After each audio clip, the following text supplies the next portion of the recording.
ingin di-share screen atau apa? Ya. Slide-nya silakan. Kalau ada boleh silakan. Udah mulai langsung aja, Dok. Silakan Dr. Lili, silakan. Waktunya dipersilakan. Mari kita dengarkan. Slide untuk memudahkan kita. Ya, baik, silakan.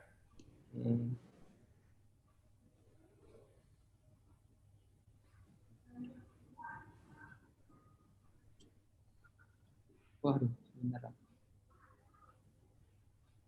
Dari awal.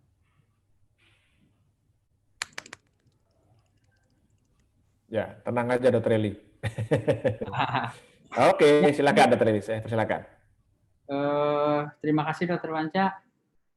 Dok, saya diminta untuk menjelaskan mengenai chronic venous insufficiency atau yang kita kenal varises.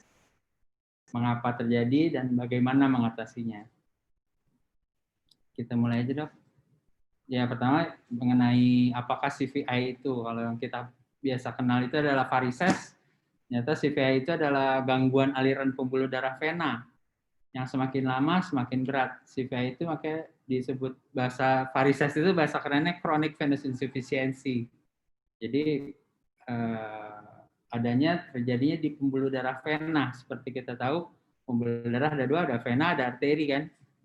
Jadi dia kenanya di pembuluh darah vena yang terjadi dalam waktu lama dan terjadinya adalah insufisiensi, suatu ketidakmampuan. Yang tidak mampu ini adalah katupnya. Jadi varises itu disebut chronic venous insufficiency. Yang mana penyebabnya adalah adanya penurunan elastisitas dinding pembuluh darah vena. Dan yang selanjutnya membuat katup di pembuluh darah vena itu tidak berfungsi. Makanya dibilang chronic venous insufficiency. Nah, ini varises yang kita sering kenal. Ada beberapa risk factor yang bisa menyebabkan terjadinya varises, antara kehamilan, penuaan, berdiri lama atau duduk lama, serta kegemukan. Kita tahu risk factor pada kehamilan itu karena biasanya wanita hamil itu beratnya jadi bertambah, dia jadi jarang bergerak gitu, malas bergerak, lalu juga ada peningkatan tekanan intraabdominal yang menyebabkan hipertensi vena yang disebut hipertensi vena. Sehingga aliran darah dari bawah, distal, itu terhambat. Nah, sehingga menyebabkan kayak gini. Varises. Penuaan. Jadi semua varises ini sangat dipengaruhi oleh penuaan. Jadi orang tua lebih banyak menjadi varises. Lalu berdiri lama atau duduk terlalu lama menyebabkan ini nanti akan kita lihat ini berdiri lama atau duduk terlalu lama bisa menyebabkan varises ini bergantung pada mekanisme katup tadi. Lalu kegemukan, pasti karena orang gemuk gitu jarang bergerak, itu menjadi faktor risiko terjadinya varises. Nah, apa yang kita sangat takuti dari varises adalah komplikasinya. Kita tidak pernah menganggap varises itu suatu hal yang mengganggu, karena paling rasanya kakinya rasa pegel gitu. Paling kadang-kadang bengkak, dibawa tidur, pagi-pagi udah kempes lagi gitu. Besoknya begitu lagi, besok begitu lagi. Makanya dia adalah suatu penyakit yang berlangsung lama gitu. Lama-lama sakitnya itu makin berat dengan keluhan yang sama gitu. Apa yang paling ditakutin, komplikasi yang paling berat adalah luka di kaki yang sulit sembuh. Nah, kadang-kadang orang yang varises ini suka ini juga dengan DM gitu. Mereka menyangka selalu saja dia DM gitu, kencing manis. Jadi lukanya sulit sembuh. Nah, tapi belum tentu juga karena itu. Bisa karena varises ini menyebabkan komplikasi berupa luka di kaki yang sulit sembuh. Saya masih pakai masker ya, Dok. Pakai masker. Inilah beberapa gambar mengenai varises. Ini ada yang kelihatan dari luar, kaki mulai kehitaman, berubah warna, sampai adanya luka di betis, di kaki. Ini adalah khas suatu ulcus varicosum yang kita sebut dengan ulcus varicosum. Koreng karena varises. Pengennya sih kakinya seperti ini ya. Nah, ini juga beberapa gambar mengenai ulcus varicosum, koreng karena varises. Ini adalah sangat khas sekali suatu ulcus varicosum ada di atas mata kaki dan di dekat betis. Kayak gini. Nah, kalau kita lihat angka kejadiannya di populasi 26-38% terjadi pada perempuan dan 10-20% pada laki-laki. Dan berjalan sesuai dengan usianya. Jadi lebih banyak terjadi pada perempuan varises ini. Nah, lalu varises ini juga dikatakan sebagai penyakit terbesar setelah alergi dan darah tinggi. Maksudnya penyakit yang sering ada di masyarakat tapi dianggap biasa gitu. Nah, ini adalah yang nomor 3. Dan penelitian terakhir, Framingham Study yang melibatkan lebih banyak lagi sampel, itu tetap menyatakan wanita lebih sering menjadi varises daripada laki-laki. Untuk mengetahui mengapa terjadinya varises ini, sebaiknya kita lihat anatomi dari vena. Kalau kita lihat vena ini sangat banyak sekali di pembuluh di tubuh, apalagi di kaki gitu. Bentuknya kalau dilihat seperti sarang laba-laba ya. Ini ada yang superficial, perforantes, dan yang dalam. Itu dibedakan. Yang superficial itu adalah yang paling sering terkena varises sebenarnya, karena dia memiliki paling banyak katup. Kalau yang perforantes itu adanya di kulit, dan yang deep itu ada di dalam, lebih dalam lagi. Nah, jadi kalau yang superficial itu adalah yang terlihat ini semua superficial.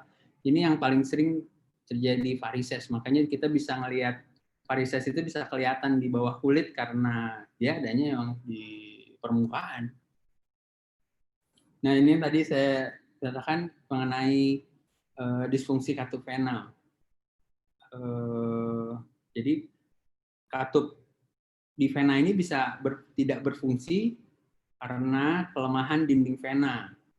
Bila dinding vena ini melemah, sehingga vena akan menjadi lebar dan menyebabkan reflux. Reflux itu adalah darah yang harusnya mengalir ke atas, karena katupnya tidak menutup dengan sempurna, dia kembali lagi ke bawah gitu. Harusnya ke arah jantung, dia kembali lagi ke bawah ke kaki, gitu. Terus begitu terjadi.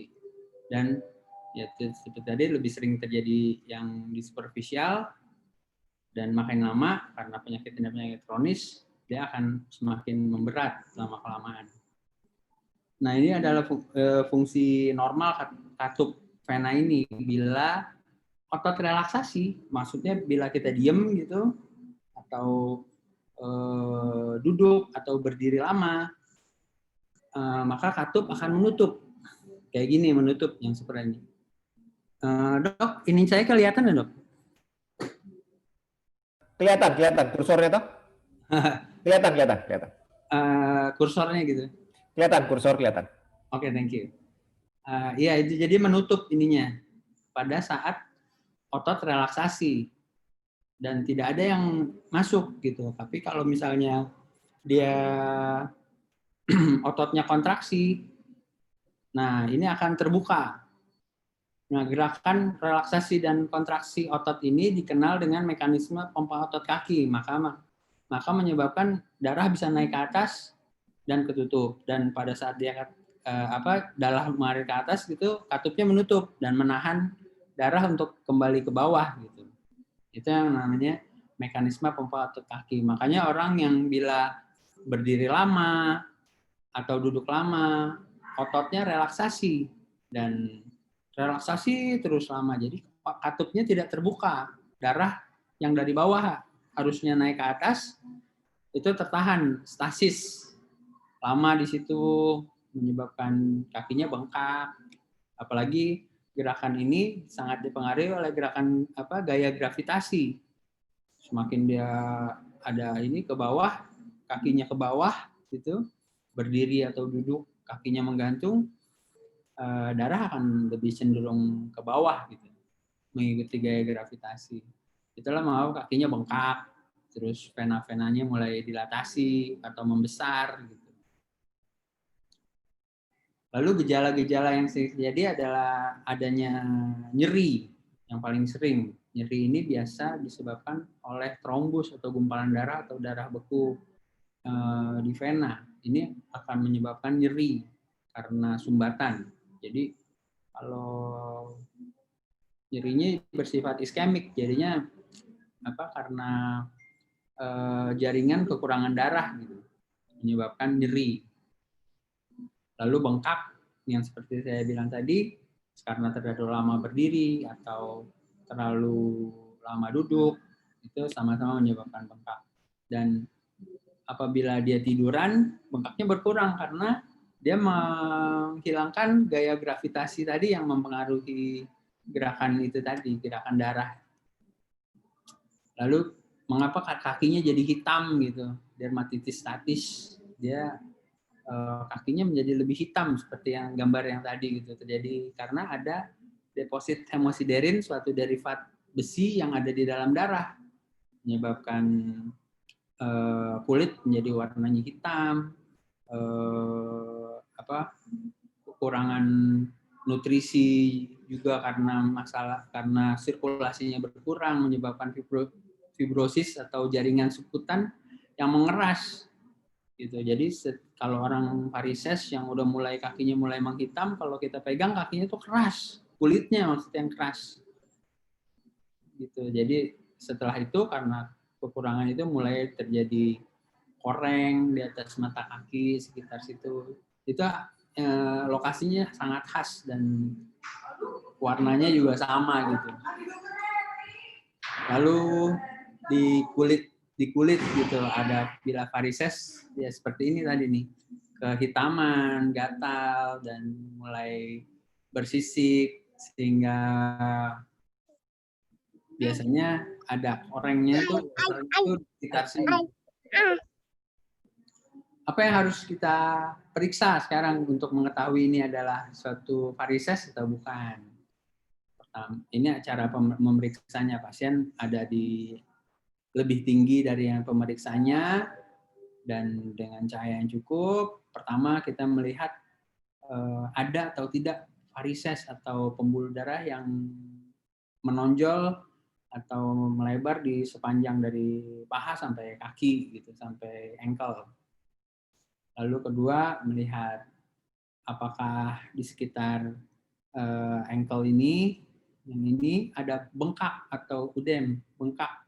Nah, itu menandakan dia ada suatu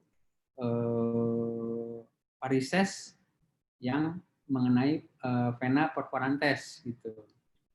Lalu apakah di sekitar selangkangan kita juga lihat dengan disuruh pasiennya mengedan gitu, apakah sambil ditekan di sekitar ini selangkangan ini, apakah vena-vena yang membesar tadi, yang varises tadi makin besar atau makin nyeri kah gitu.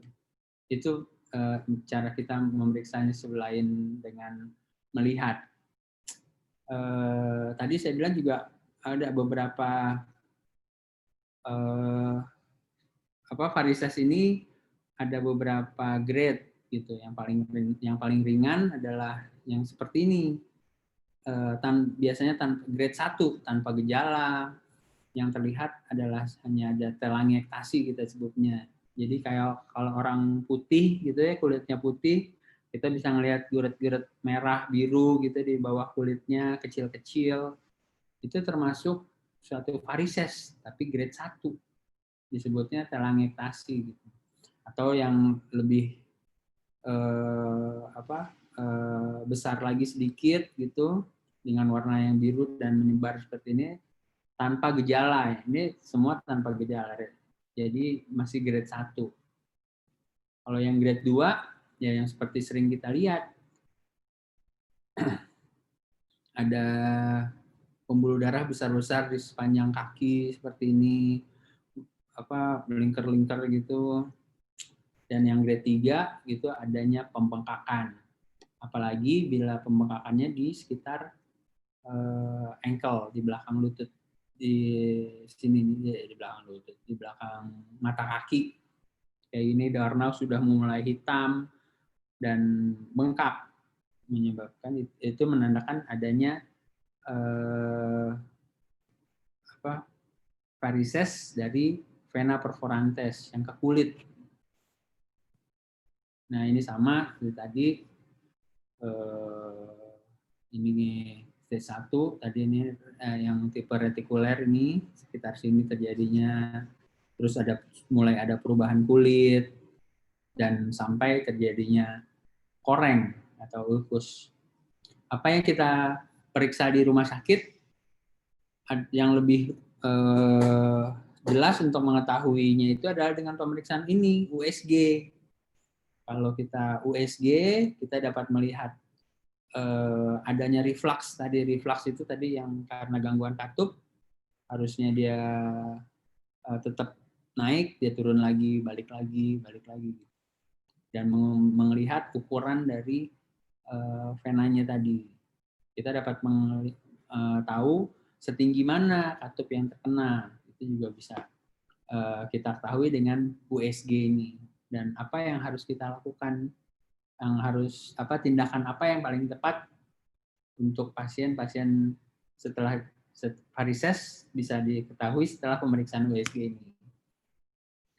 Lalu ini bagaimana mengobatinya? Apa yang harus dilakukan adalah kita ketemu dokter, lalu menggambarkan keluhan dan gejalanya, lalu dilakukan pemeriksaan fisik seperti tadi USG tadi untuk menentukan stadium, grading, dan tipe varisesnya. Lalu pengobatannya ada yang tanpa operasi dan dengan operasi. Yang tanpa operasi, yang grade 1 tadi, yang kecil-kecil itu bisa diobati dengan obat-obatan. Lalu dengan injeksi juga bisa. Kan kita sering itu ada orang masuk ABRI, itunya sering varises. Nah, awalnya kita suntik dulu tuh, katanya sering kayak gitu kan, pernah dengar. Ya, seperti itu. Lalu yang operasi, ada yang namanya dengan stripping atau dengan cara operasi. Jadi ininya tuh ditarik semuanya. Pembuluh darah yang rusak itu kita ambil semuanya. Itu namanya di stripping. Dan biasanya itu meninggalkan bekas yang agak besar di sekitar selangkangan. Lalu juga ada EVLT. EVLT itu dengan endovascular laser therapy. Jadi kita menggunakan laser untuk mengablasi atau menutup vena yang rusak yang menyebabkan varises. Itu adalah yang sering kita lakukan saat ini karena itu minimal invasif, tidak meninggalkan luka, perawatan yang lebih cepat, dan keluhannya minimal. Yang selanjutnya lagi, yang operasi juga rekonstruksi luka. Kalau kita ngelihat luka-luka yang kayak tadi itu lebar-lebar, nggak pernah bisa sembuh karena kulitnya udah hilang, itu rekonstruksi bisa dilakukan tanam kulit untuk setelah dilakukan operasi untuk varisesnya. Oh ya, tadi juga yang tanpa operasi ini adalah dengan kompresi, stocking. Kita bisa menggunakan stocking kompresi ini. Yang dilakukan, disebut kompresi stocking karena dia khusus untuk varises karena dia gradual gitu. Jadi dari bawah lebih keras dan makin atas makin kurang. Itu terukur, maksudnya tekanannya itu terukur. Makanya dia dibuat khusus untuk penderita varises. Lalu ada latihan khusus. Latihan khususnya itu adalah pedal exercise ya kayak gini. Berenang juga itu merupakan suatu terapi non operatif. Lalu ada yang ada injeksi skleroterapi yang sering dilakukan pada varises yang berukuran kecil tadi, yang rentikuler. Yang rentikuler itu bisa disuntikan dengan cairan dengan obat sclerosing agent, skleroterapi ini, sehingga pembuluh darah yang kecil-kecil tadi itu menutup, berablasi karena dengan obat-obatan ini. Nah, ini adalah gambar stripping tadi pengobatan dengan operasi. Jadi pembuluh darah yang yang belok-belok tadi ditarik dari mulai selangkangan sini sampai kaki. Jadi hilang semua gitu. Tapi dengan catatan khusus vena dalamnya harus masih baik gitu. Nah, ini adalah plebektomi. Kalau kita yang kecil-kecil keluar di sekitar betis itu kita bisa ambil dengan pakai cara plebektomi ini. Lalu yang tipe yang paling ringan tadi grade 1 yang telangiectasia yang biru-biru merah gitu di bawah kulit, yang di kulit itu bisa dilakukan skin laser. Nah, yang telangiectasia atau retikuler yang kurang dari 0,5 mm itu bisa dilakukan dengan laser. Jadi ditutup dengan laser. Ini ada satu video untuk mungkin bisa dilihat. Nah, ini namanya reflux. Dari atas dia turun lagi ke bawah. Karena katupnya varicose vein disease is very present disease. You can see 30% of population, mostly women. It's a genetic disease that happens because of the vein valve dysfunction when the blood goes in the opposite direction and increase the pressure in the veins of the legs. Then the veins are deformed and became varicose.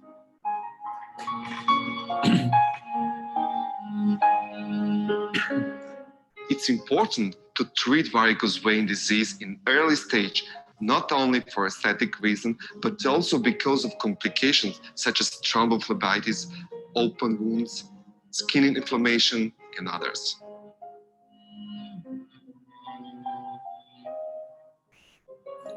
Modern way of treatment is much better than traditional surgical treatment. Classical surgical treatment means an operating room, general anesthesia, vein stripping, scars, hospitalization, and long recovery.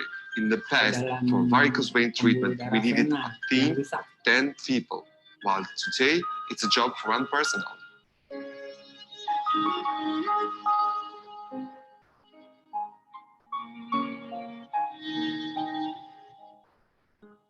The most important reason for such a great change of the way of the treatment is laser operation. Laser operation have completely changed varicose vein treatment. It's because now you can do it in ambulatory condition, with an ultrasound, in local anesthesia, and no pains and no scars. Right after the intervention, patient can go home, back to their daily life activities. The greatest achievement in laser equipment is development of radial fiber. Radial fiber differs from older, which is not precise. Radial fiber with 2 rings has defined focal beam, which precision we could measure in microns. Fiber tip dome sphericity enables an easy mastering of tortuosity, which has been considered impossible to conquer so far.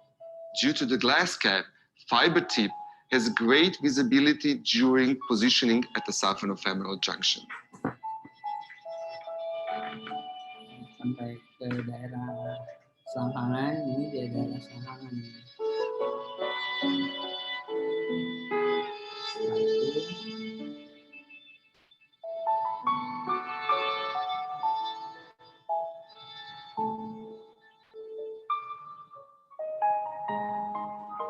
Radial fiber helps that light beams evenly affect the vein wall. In that way, they reduce the quantity of the applied energy, postoperative pain, and possibility of vein perforation and paresthesia. Besides, research showed that the best laser beam length for the vein wall absorption is 14-17 nanometers.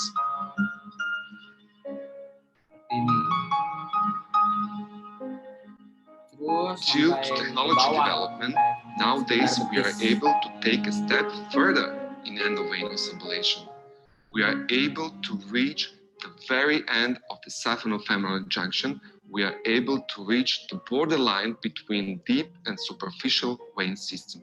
That is what we call laser crusectomy, and it is possible only with radial fiber. Ini yang vena dalam, yang ini vena superficial. Jadi ditutup dari mulai percabangan antara vena dalam dan vena luar tadi.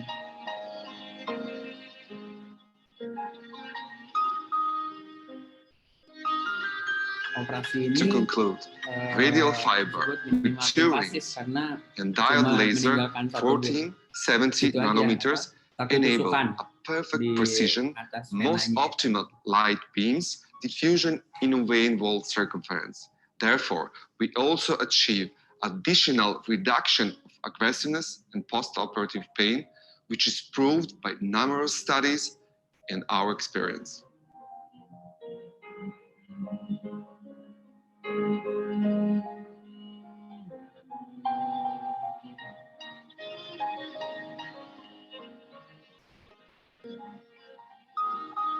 Ditutup venanya.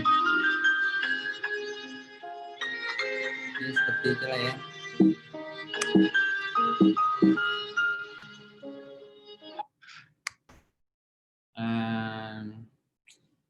Jadi semua pengobatan tadi tujuannya adalah untuk menghilangkan keluhan dan mencegah terjadinya keluhan itu berulang kembali dan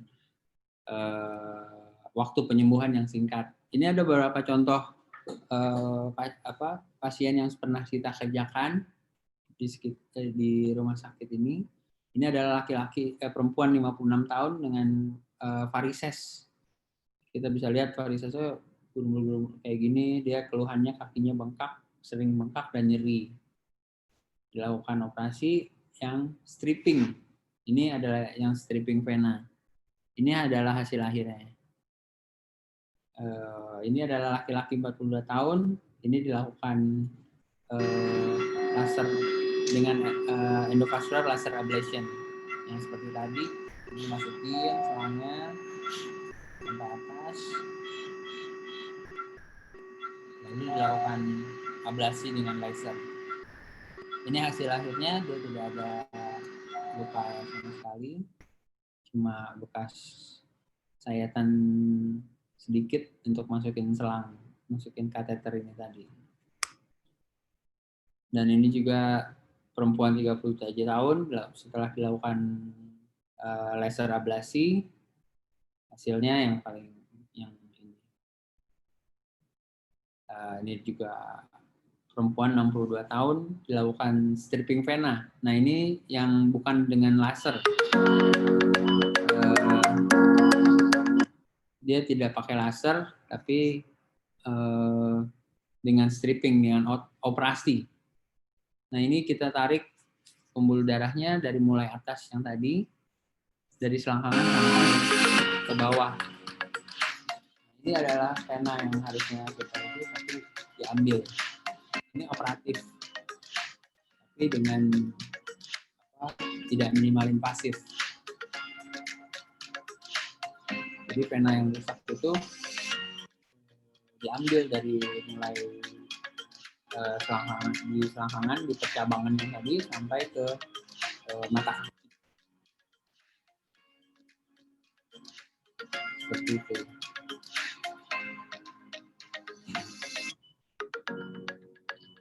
Dia operasi ini meninggalkan luka sekitar 3 cm, 4 cm gitu di selangkangan dan di kaki. Dan setelah operatif, dia harus tinggal di rumah sakit dan memakai stocking untuk sekitar 3 bulan.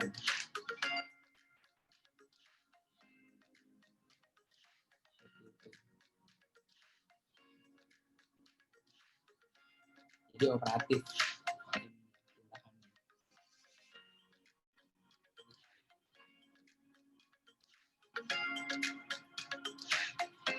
Yang kecil-kecilnya itu kita ambil, yang kecil-kecil ini yang depan itu diambil dengan cara yang tadi phlebotomi. Ya mungkin begitu sekitar mengenai vaskular varises dan penata laksanaannya yang sering kita lakukan di Rumah Sakit Bintaro. Kurang lebihnya saya ucapkan terima kasih, Dr. Panca. Silakan, ya terima kasih Dr. Reli. Aduh luar biasa. Tapi yang terakhir beberapa orang agak serem itu. Baik, iya nggak apa-apa, nggak apa. Baik, saya kira mohon maaf kalau ada yang ngerasa serem videonya. Tapi itu ya memang sekarang sudah jarang ya yang open begitu ya. Kebanyakan sekarang kita pakai laser ya. Baik, ini ada beberapa pertanyaan Dr. Reli. Yang pertama dari Ibu Anca Danardono, ini selamat malam. Apakah varises bisa disembuhkan tanpa operasi atau mesti dioperasi? Dr. Reli mungkin di bold lagi disampaikan. Varises apakah bisa sembuh tanpa operasi? Iya, tadi kan kita sudah mendengarkan ini yang tadi slide tadi, kita bisa melihat yang grade mana yang bisa diobati dengan obat-obatan, dengan compression stocking, dengan obat, bisa dengan suntik aja gitu. Tapi bila yang sudah grade 3, yang grade 2 dengan gejala yang berat, sebaiknya dilakukan operasi yang minimal invasif tadi dengan laser. Paling sering dengan laser. Karena ininya minimal invasif, meninggalkan luka skar yang sedikit, dan perawatan yang relatif singkat. Hari ini kerjakan biasanya besoknya udah bisa pulang ya dok. Pulang, ya. Baik, jadi begitu ya. Jadi nggak selalu harus dioperasi, tergantung grade-nya.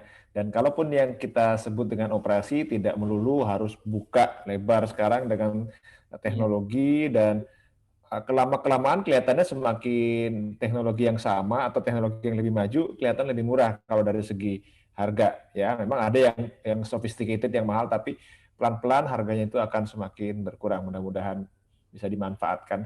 Berikutnya dari Bro Yeru Yustira. Selamat malam dok. Ada varises cuma belum banyak. Infonya bisa disembuhkan dengan disuntik.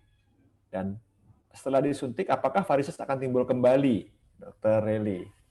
Ya, varises yang dapat dilakukan suntikan tadi adalah yang tadi yang kurang dari 5 mm.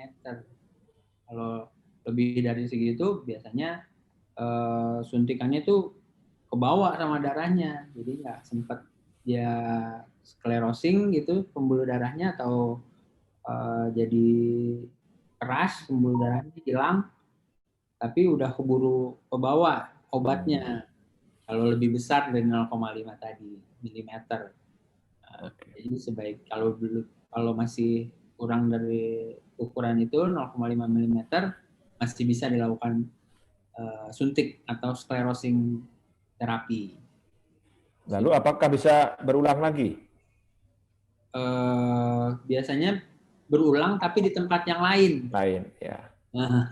Dia karena pembuluh darah yang itu sudah nggak ada ya, sudah sudah dirusak ya. Sudah di ini kan. Baik. Tempat lain. Baik. Hanya itu tadi, kalau memang dia ada kecenderungan menjadi varises yang banyak, itu pakai stocking. Jadi tekan terus. Dibantu. Jadi stocking itu membantu pompa ya, benar ya, pompa ke arah atas, ke arah atas. Baik. Kompresi tadi. Ya, sih. Oke. Terima kasih. dari Bu Angka lagi, salah satu pemicu varises itu apa ya? Gitu. Mohon solusinya. Yang paling banyak itu apa kira-kira, Dokter Reli? Itu tadi risk factor yang sering terjadi adalah kita sering duduk lama atau berdiri terlalu lama. Gitu. Jadi kalau itu pada saat orang berdiri lama itu ototnya biasanya relaksasi, jadi katupnya tutup terus darahnya nggak bisa naik turun naik atau yang terjadi sirkulasi gitu, menyebabkan darahnya stasis. Nah setelah dia berdiri lama atau duduk lama itu kakinya bengkak seperti itu. Jadi orang yang pakai heels kan dia bilang kan sering pakai heels itu menyebabkan varises. Itu kebalikannya, varises orang pakai heels dia kan kontraksi terus ototnya ya. Kontraksi terus ototnya menyebabkan katupnya terbuka terus jadinya. Jadi darah tetap aja naik turun. Apalagi dia pakai heels kerjanya berdiri lama gitu. Ya udah darahnya naik turun di situ. Jadi reflux yang berulang terus gitu selama dia berdiri lama. Oke. Kalau gitu nih ada pertanyaan dari saya sebenarnya nih, Dokter Eli. Kalau berdiri lama bikin varises, apakah tentara itu gampang varises? Tentara nggak boleh varisesan ya? Apa karena mereka berlatih ya, jadi nggak varises? Kontraksi, ototnya itu kontraksi gitu. Oke. Yang penting latihan mekanisme pompa otot betis itu yang menyebabkan darah itu tetap tersirkulasi, nggak menjadi stasis gitu, diem aja darahnya atau reflux. Baik, jadi begitu ya. Jadi kayak apa? Ini sebenarnya titipan juga ini bahwa kalau kita ingin mencegah varises, maka otot-otot kita harus dilatih nih, kembali lagi olahraga ya. Jangan lupa olahraga. Baik, ini pertanyaan dari Bu Susilowati. Ini mengenai kalau terlihat ada serabut merah biru di kulit dekat lutut. Nah, ini sepertinya yang halus-halus tadi ya, Dokter Reli. Tapi kalau ditekan rasa sakit seperti terbentur, apakah ini varises? Dokter Reli bisa dijawab. Ya, kemungkinan kalau memang terlihat biru-biru merah di belakang lutut ya biasanya ya. Di belakang lutut. Samping lutut. Samping. Yang bisa agak aja kepala sedikit gitu kalau memang terlihat, karena varises itu harus terlihat. Jadi baru bisa kita lihat, kita bisa bilang itu varises. Tapi bila dia nyeri itu mungkin udah jadi trombus, ada gumpalan darah, bekuan darah di dalam gitu. Bisa kita lihat dengan USG. Maaf dokter, silakan Bu Sus. Ya, kalau terasa sakit begitu sebaiknya diobati ya dokter atau dibiarkan. Karena kadang-kadang dia hilang sendiri gitu. Iya, diperhatikan coba Bu, kalau Ibu hilangnya itu setelah Ibu istirahat dengan berbaring gitu, kakinya ya istilahnya lurus kakinya gitu, bisa aja itu suatu varises gitu. Atau pagi-pagi ada bengkak di sekitar ankle, di sekitar mata kaki gitu, yang menghilang setelah bangun pagi. Nah, itu juga suatu tanda-tanda varises. Seperti itu. Ini nyambung sedikit boleh ya Dokter Panca? Silakan. Misalnya bukan seperti serabut, tetapi ada bercak begitu seperti terbentur, padahal tidak terbentur gitu. Kalau dipegang itu kadang-kadang ada di tangan, di lengan, begitu. Apakah itu termasuk? Kalau jadi kebiruan gitu ya Bu ya? Iya, seperti terbentur itu apa ya? Suatu hematom ya, kalau kita bilang hematom di bawah kulit, karena biasanya darahnya encer atau sulit gampang beku gitu darahnya.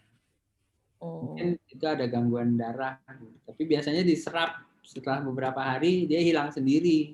Betul, hilang sendiri. Ya, hilang sendiri karena diserap.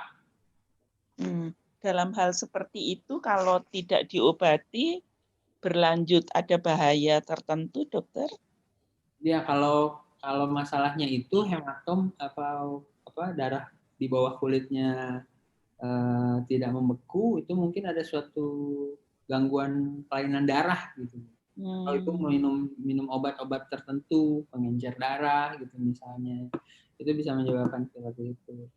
Ya. Iya. Makasih.